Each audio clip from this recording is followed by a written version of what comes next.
What was your way in to this work? What I love about this work is that we have our epiphanies, that it just woke me up. I couldn't be indifferent to this.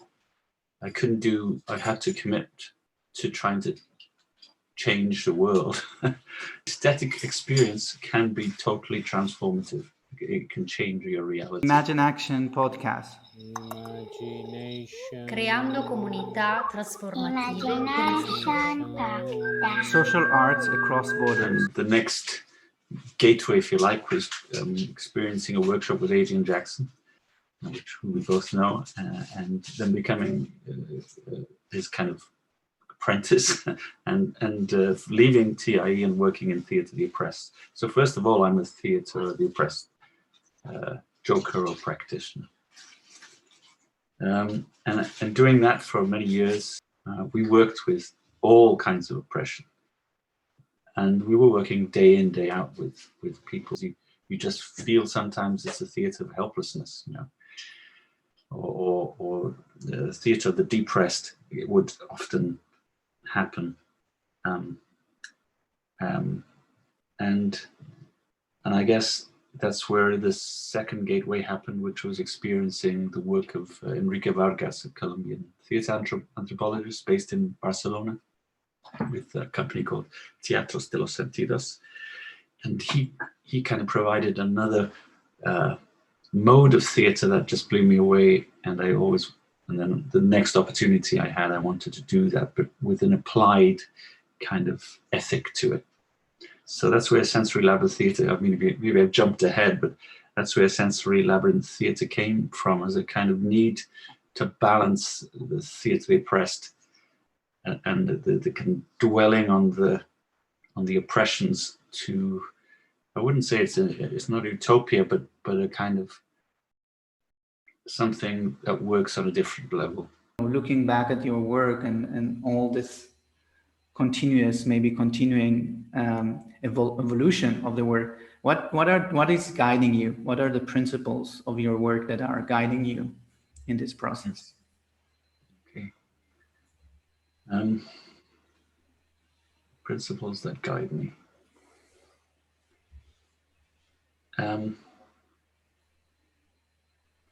Yeah, it's I mean, they're consistent with, you know, the principles that guide all of us. I wouldn't say I'm a Marxist.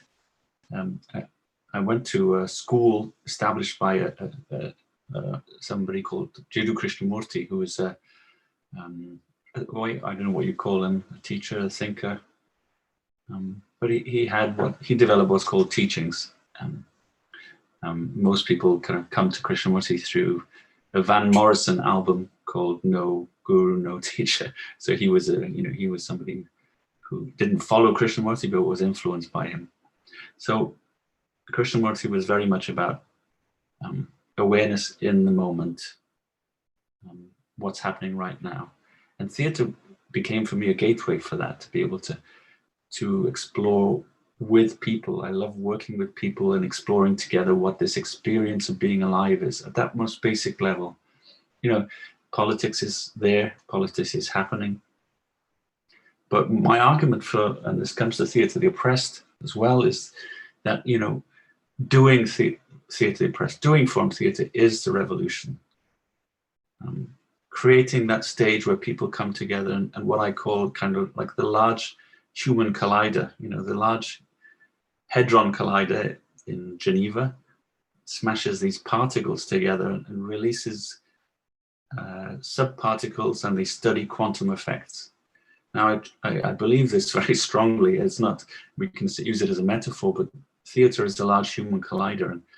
And when you bang these particles together, and when I say particles, I mean the idea of individuals together, and you release this quantum effect, which is this feeling of what Boal used to say communion, but it's also communitas, this anthropological experience that all indigenous people create through rites of passage, which is this experience of unity that destroys the illusion that we're separate. So you asked me what my principle is to destroy the illusion that we are separate. what have been the main frustrations or challenges you have met doing this work? Well, there's a lot. There's a lot. In about the same time I started doing Sensory Labyrinth Theatre, I also did a legislative theatre project. I think it was one of the largest, after Boal's experiments in Rio, and it was funded by the Welsh government. And we worked with 22 groups all over Wales, looking at all the different legislature that would help them. And it was funded by the Assembly, and we made a big event outside, and lots of civil servants got involved, the people who basically run things, and it did influence policy, but not one politician came. And this was the frustration for me, is that they didn't come because theatre didn't have credibility. The idea that legislature was serious, so they couldn't associate with it being created through some kind of theatrical process. And yet, when you work in politics or in law, when you see them operate, it's all theatre. I mean, it's theatre which is kind of has this cynicism to it. So for me, the main frustration throughout my work has been this credibility gap. That you work in theatre, it's entertainment, and yet, and it's I think it's a much wider issue as well, and you talked about earlier about how context-oriented arts, and we'll get to that in a minute. As theatre as a vehicle for social awareness, it's much more than that, and this harks back to Boal's story of the invention of theatre, the theatre being the first invention of humans. It's what creates self-consciousness, the ability to see ourselves in the past and future.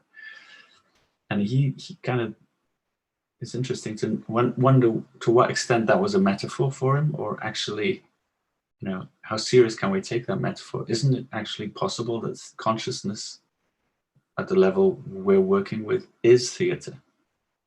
They're not indistinguishable. And that's what the theory of context-oriented arts looks at. So I kind of come up against this wall all the time, and that's the main frustration, is that this idea that I'm serious and I don't involve myself in dramatics, and yet my whole life is framed by dramatics, and there's this other thing over here, which is theatre, which is there for entertainment or to escape, and or therapy, which is even worse, often. What has been the gift of doing this work? What have you found? What have been the gifts or the treasures in doing this line of work? So I'm going to try and answer this in connection with what we've just been talking about, because you're a joker, I'm a joker. We're experienced with interventions from the public, and I used to love playing up the oppressor, and we talked about this confusion of taking the theatre, the character I'm playing, to be real. Where does that end? Where does the pretense stop? So we can easily see when the policeman is wearing what's, the agentic personality, what Milgram talked about, how people can do bad things to other people because they hide behind these official masks by the uniform of the policeman or the judge, or and when there's an intervention, I guess there's two kind of paths to the interaction, to generalize massively. One is the kind of the horizontal, which is to organize with people on the same level as you, and the other one is vertical, to try and address the agentic personality, to try and break the mask. And the epiphanies I've experienced in Theatr Oppressed are all been about the breaking of that mask, and the agentic personality breaking. But what's interesting is many people in form theatre don't think that's the function of form theatre, to try and change the oppressor's behavior. It's more horizontal, to try and organize and change things. But what we've seen politically, to be honest, is that doesn't work anymore around the world. It hasn't worked. Didn't work in Tunisia and Egypt. It's not worked in China or Hong Kong. You know, it's not worked in America. So maybe we were wrong to not look at how do we change, how do we destroy the agentic personality? How do we destroy all our masks?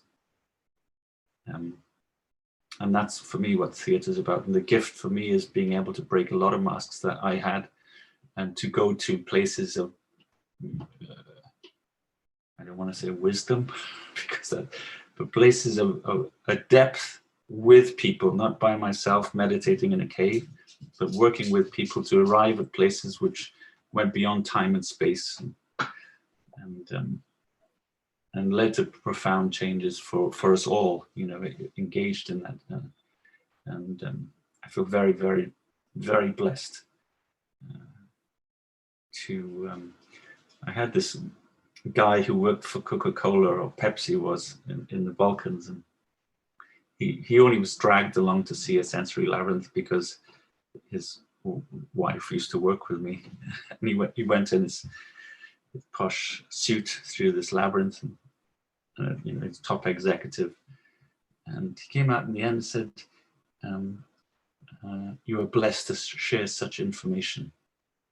I thought, you got it. This is what it is. We're just sharing this information, which is that we're all, I mean, it sounds so blooming hippie, but we're all one. But when you experience that through this work, and we experience it through Theatre of the Oppressed, we experience it through great theatre in all its forms, great art in all its forms, then that's why I do it. That's the gift to me.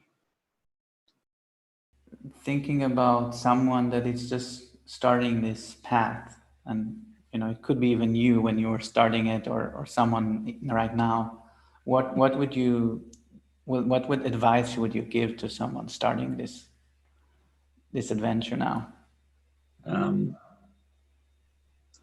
Well, I wouldn't dare give anybody advice about that. I'll tell you what helped me is to have a role model, you know, to have somebody that you just, like, for me, it was Adrian Jackson. When I saw him jokering, it was just the way he did it. I wanted to be like him, you know, and that's a good place to start. And then you just find your own way after that. But finding somebody who you, not somebody because you know their name, but because they've just turned you on, you know, with what they do, and really study them and study how they do it and try and be them, and then get better than them. Or, you know, it kind of helps you on your trajectory, rather than, because a lot of people just feel that that's the opposite to what most people say, isn't it? Just be yourself. But sometimes I know it takes a lot of confidence to start in this work, and people do it sometimes.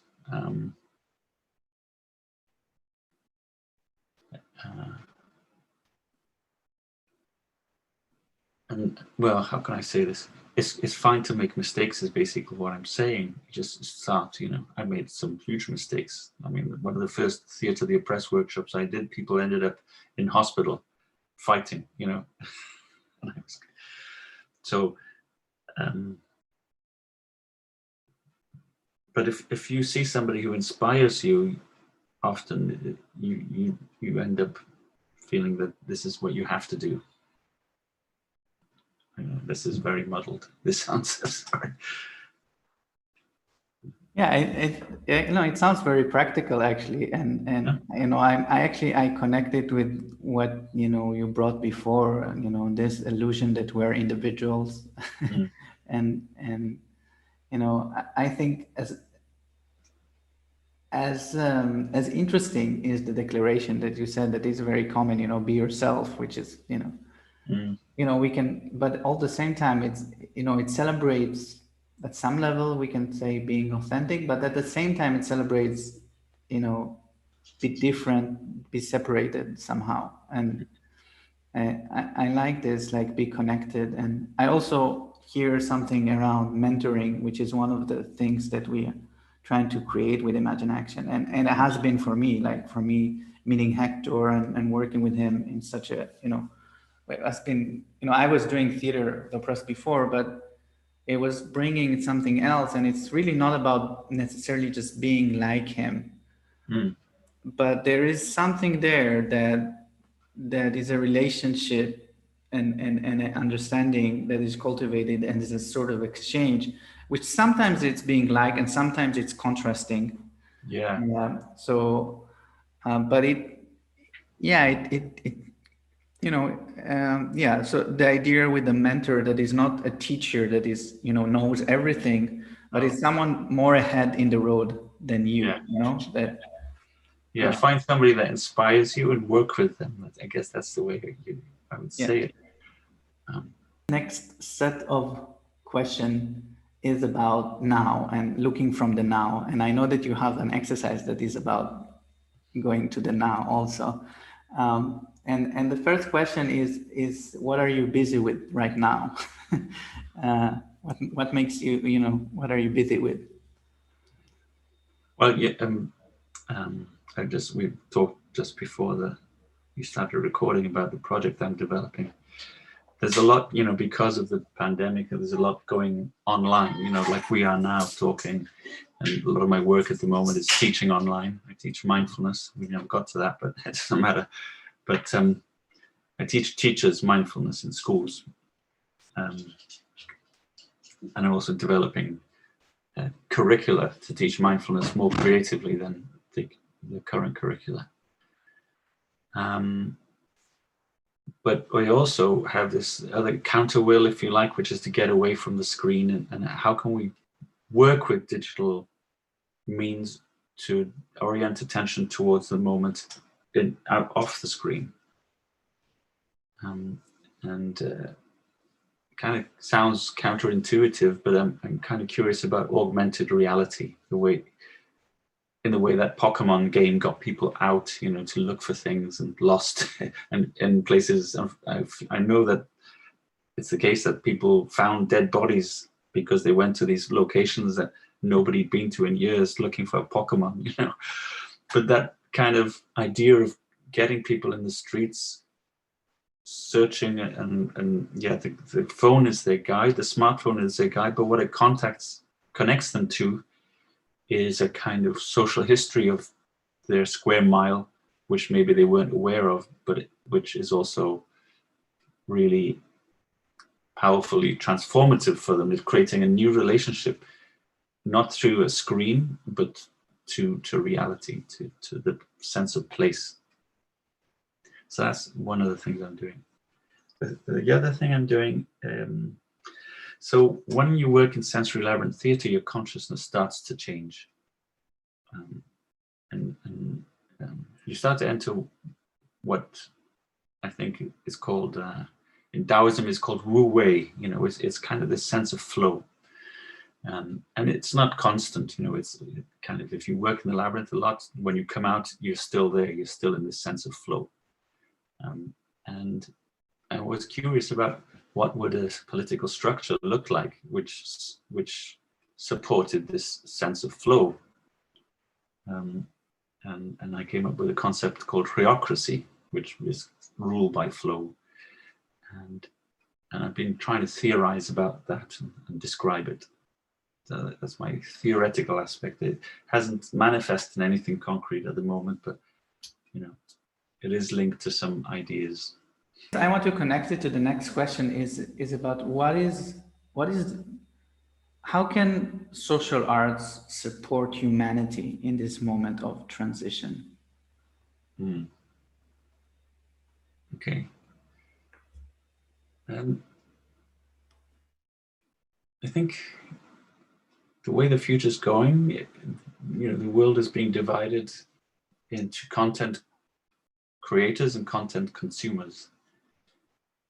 And I've mentioned before that the artist in the future won't create content They won't create something for you to experience.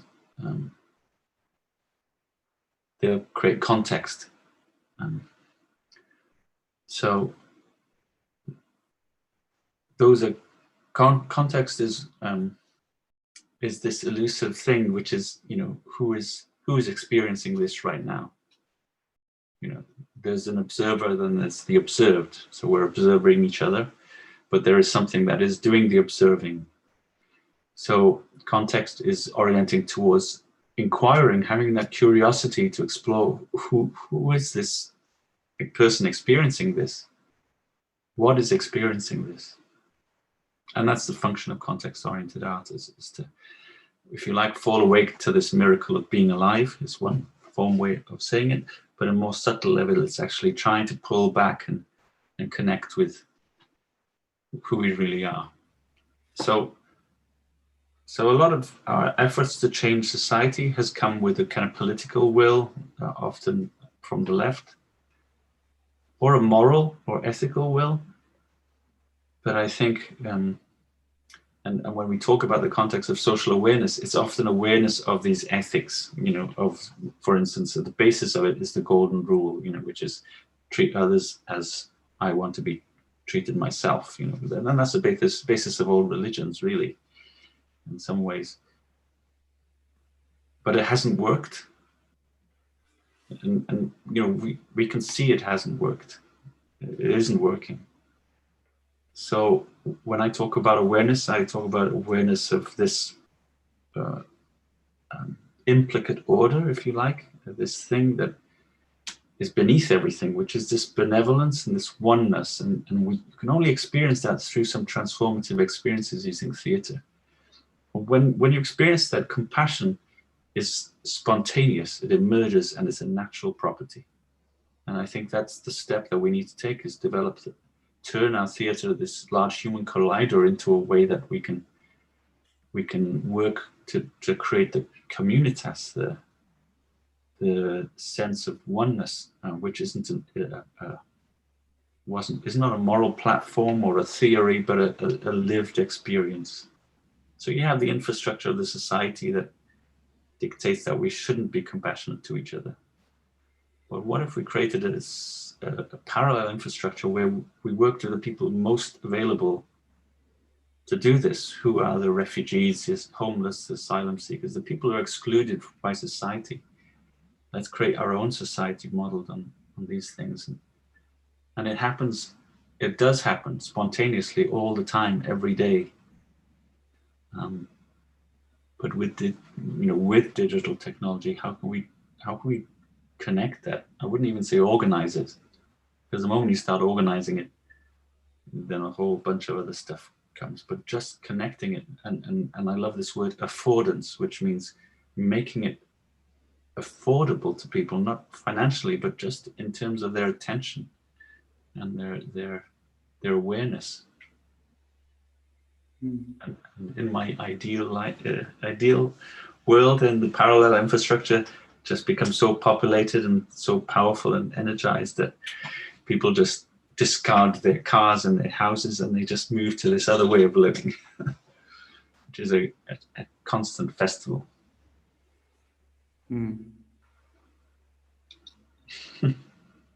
Yeah, celebration, living in celebration. And you know, in a way, probably we have that experience. You know, it's probably not so different from how our ancestors experienced the world somehow. And I do some work around dragon dreaming, and it draws a lot from Australian Aboriginal philosophy and ways of knowing. We speak about the dream time, and and I really feel that in a way we're closing a circle here. And it's not that we all return to where we were, you know, tens of thousands of years ago, but I think we're meeting this place from a new perspective somehow. Well, the indigenous mindset is the only thing that's going to save this world, isn't it? Yeah, and in a way, and that's what I feel. We need to become again indigenous, all of us. Yeah. We cannot just delegate being indigenous to a certain marginalized groups that we scattered all over. Whereas like, oh, you're in so what are we? Like,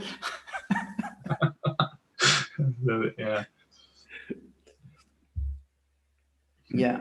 And I really believe that theater is a way in. It's a way in to, even if you lost all your ancestry tree, even if I feel the theater and being in nature also is like a direct way in into that kind of awareness.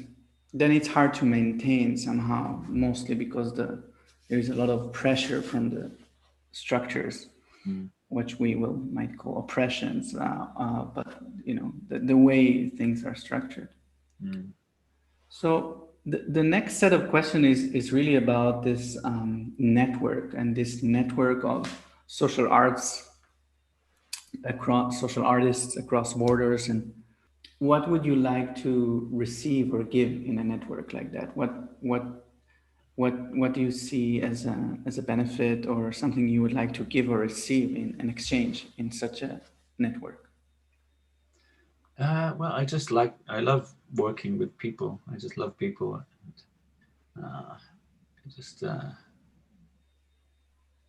You mentioned the Republic of the Imagination before, and that was a network as well of people doing this work, the Sensory Labyrinth Theatre work, and that still exists in some ways, but it's very difficult to make Sensory Labyrinth Theatre work in the neoliberal world, because it doesn't make any economic sense. It's about 15 people creating a performance for 30 people. And it's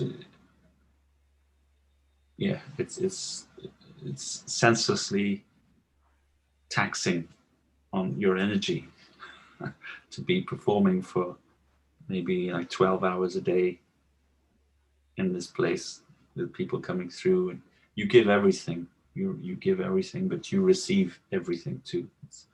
And the danger was at some point, well, the only way to make this work is to turn it into a religion or a cult.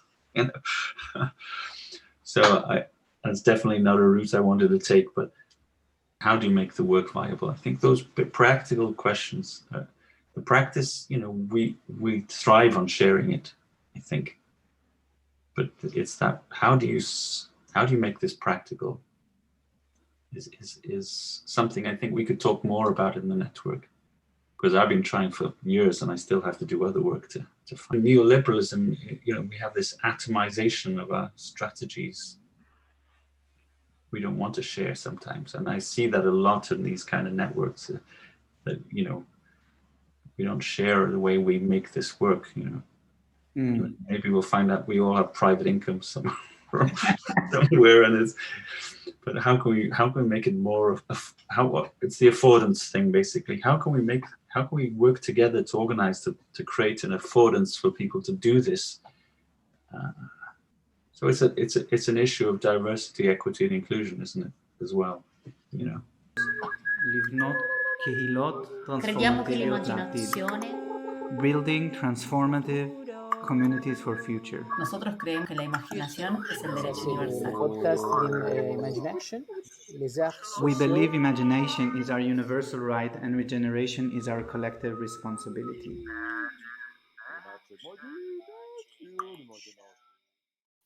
If you like the podcast, like, share, and subscribe. Please support ImaginAction on Coffee, and see you in the next episode.